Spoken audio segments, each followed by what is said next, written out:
Kita oleh Allah dipinjemi kebebasan. Itu yang bikin kita mirip Allah.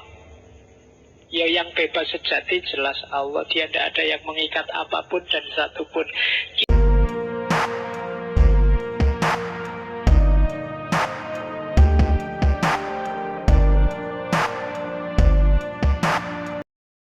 Assalamualaikum warahmatullahi wabarakatuh. Jumpa lagi di Kata Filsafat. Manusia itu citra Tuhan di muka bumi, ya kan? Makhluk di antara semua ciptaannya Allah yang paling mirip dengan dirinya itu manusia. Dirinya pasti bukan fisik, jadi bukan wajah. Karena Allah pasti tidak punya fisik kayak kalian. Di Quran disebut Allah punya tangan, punya mata, pasti tidak kayak kita. Jadi kemiripan itu pasti di luar itu. Maka jangan dibayangkan Allah tinggi besar, jenggotnya panjang. Dulu kamu kecil mungkin gitu kan? Bayangkan Allah itu di atas, besar, ngelihat ke bawah, jenggotnya panjang, rambutnya panjang, pakai jubah. Enggak. Jangan dibayangkan fisik. Kita mirip Allah tidak dalam hal fisiknya. Di beberapa konsep, paling tidak di 4 hal itu. Yang pertama, dalam hal spiritualitas, dalam hal kecerdasan, akal, punya keinginan, kita punya keinginan, Allah juga punya keinginan. Dalam hal pengetahuan dan cinta, kita tahu sesuatu, Allah maha tahu. Kita cinta sesuatu, Allah maha cinta. Dan yang keempat, dalam hal kebebasan. Kita oleh Allah dipinjemi kebebasan. Itu yang bikin kita mirip Allah. Ya, yang bebas sejati jelas Allah. Dia tidak ada yang mengikat apapun dan satupun. Kita manusia itu bebas tapi dipinjemi, pinjaman. Jadi kita dikasih akal untuk milih, diizinkan untuk ingin sesuatu, suka tidak suka sesuatu, tahu dan tidak tahu sesuatu, mencintai sesuatu, dan kita punya dimensi khusus namanya spiritualitas. Satu-satunya yang punya 4 ini hanya manusia, tidak ada yang lain. Hewan, tumbuhan, apalagi benda, tidak ada satupun yang ini. Binatang kadang-kadang ada yang seolah-olah punya akal ya Pak, enggak. Kalau punya otak iya, tapi kalau punya akal enggak. Maka enggak bisa berkembang. Sak pinter-pinternya monyet sejak dulu juga seperti monyet. Kalau ada monyet pakai baju, itu yang ngasih baju manusia. Kalau ada lumba-lumba yang bisa ngitung, itu yang bikin bisa ngitung kan juga manusia, dilatih instingnya. Dia enggak punya inisiatif sendiri. Kalau nggak percaya, kali-kalian apa bagi-bagian, kalau lomba-lomba biasanya tesnya, ayo 3 tambah 3 kan gitu. Itu teslah sendiri, misalnya ada lomba-lomba, coba berapa akar 4, akar 3, nggak bisa dia. Yang iso manusia. Jadi spiritualitas apa lagi? Hanya manusia yang punya. Semua yang selain manusia nggak ada pilihan. Hidupnya pasti seperti itu, dan hidupnya pasti merealisasikan, mewujudkan sunatullah.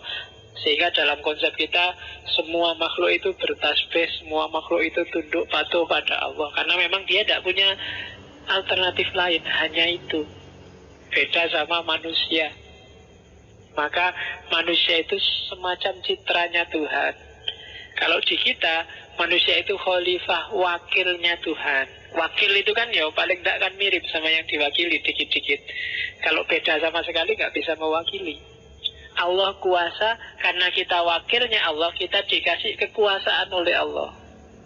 Meskipun tidak sebesar kekuasaannya Allah.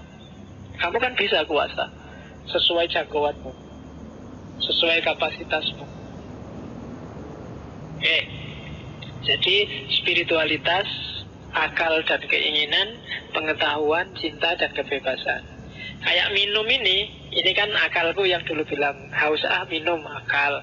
Pengetahuan, karena aku tahu aku butuh minum. Dan kebebasan, mau minum beneran apa nanti saja kan terserah aku. Akal yang bilang kadang haus tapi tidak usah minum nantilah. Ini yang binatang tidak punya, tumbuhan tidak punya. Bebek itu kalau mau minum ya minum aja, gak pernah mikir sekarang apa buat nanti aja ya, eman-eman enggak. Minum ya dia minum aja, insting.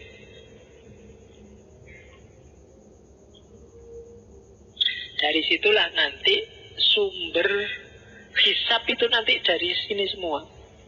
Urusan fisikmu gak akan dihisab oleh Allah. Kamu jelek, rambutmu keriting, hidungmu pesek, itu gak akan dihisab oleh Allah. Jadi gak pernah ditanya kenapa hidungmu pesek, gak pernah ditanya kenapa kulitmu hitam, gak pernah. Yang ditanya apa? Spiritualitasmu. Akalmu kamu gunakan untuk apa? Pengetahuan yang dianugerahkan padamu kamu pakai untuk apa? Apa yang kamu cintai dan tidak kamu cintai, mengapa? Kok ada selain aku yang kamu cintai? Kebebasanmu kamu pakai buat ngapain aja? Nah itu Allah yang menghisapmu nanti. Kalau fisik Allah gak akan tanya. Fisik itu termasuk ranah sunnatullah yang kamu gak bisa nolak. Kulitmu hitam itu kan sudah mau gak mau ya hitam itu. Bahwa kamu berusaha memutihkan jangan percaya. Kamu pakai obat-obatan kamu agak susah. Itu sudah. Dan Allah gak akan, jangan khawatir, jangan takut kalau kamu jelek, kamu kulitmu hitam, kamu gak salah apa-apa. Jadi kalau ada orang bilang, kamu kok jelek banget toh, jangan minder, jangan takut. Emangnya salahnya apa kalau kamu jelek? Ya memang aslinya begitu. Ya kan? Kalau ada orang bilang kamu jelek, bilang aja salahku di mana kalau aku jelek itu. Iya. Yang kamu lecehkan itu siapa? Aku apa yang bikin aku, kan gitu. Loh iya kan? Loh, kalau ada laptop jelek, kualitasnya kacau, itu yang salah apa laptopnya? Kan enggak. Yang salah yang bikin laptop. Maka manusia nggak boleh saling melecehkan, saling mencaci maki, khususnya untuk urusan fisik. Karena kamu nggak ikut bikin. Rancangannya juga bukan dari kamu. Ya kan? Kamu kan cuma kalau manusia kan cuma mewujudkan prosesnya, tapi detailnya kan Allah yang ngatur.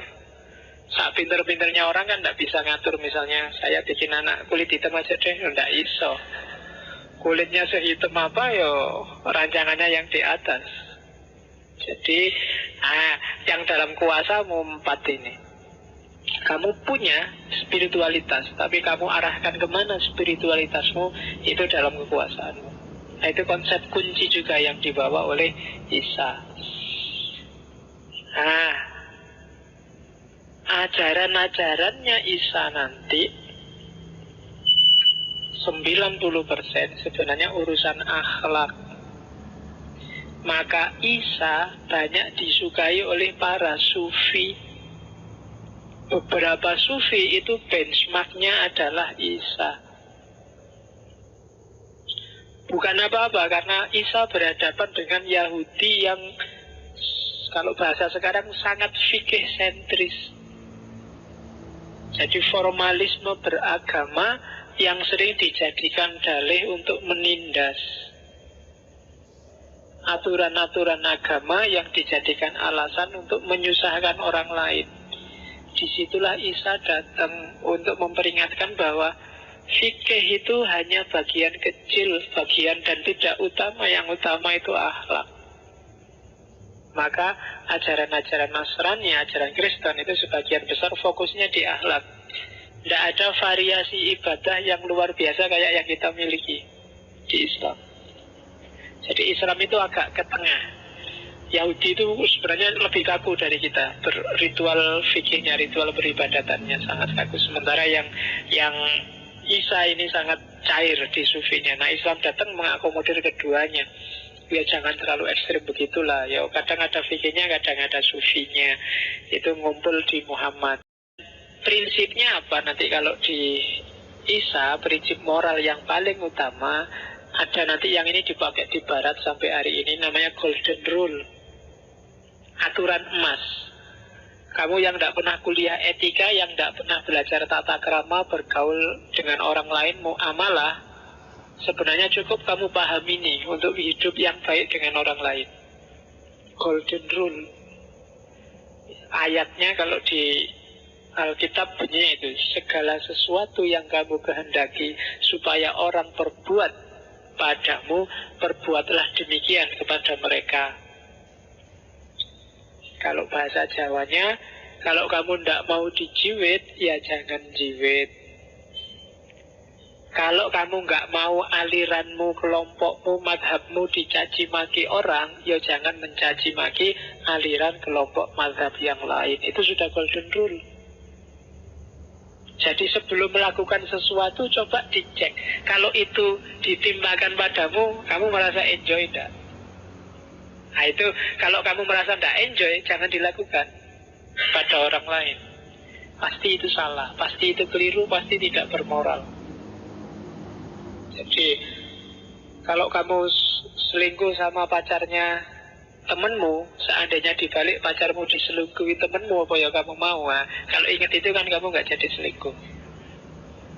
Jadi itu namanya golden rule. Dan kalau apalah uangmu diambil orang, kamu tidak suka, ya kamu jangan ngambil uangnya orang lain. Kalau dan yang sejenis itu, semuanya pokoknya prinsip moral paling gampang itu apa yang tidak suka dilakukan orang lain padamu, jangan kamu lakukan pada orang lain. Oke, itu golden rule, simple universal ethic. Jadi ringkasan semua teori etika itu ada di sini, di golden rule. Di semua peradaban, di semua tradisi ada. Saya ada gambarnya. Cuma tulisannya kecil-kecil. Kalau kamu nanti ngopi, kamu besarkan sendiri. Semua agama sebenarnya nyawa etiknya ada di golden rule. Kalau di Islam kan itu pakai hadis. La yu'minu ahadukum hatta yuhibbu li akhihi ma yuhibbu li nafsih.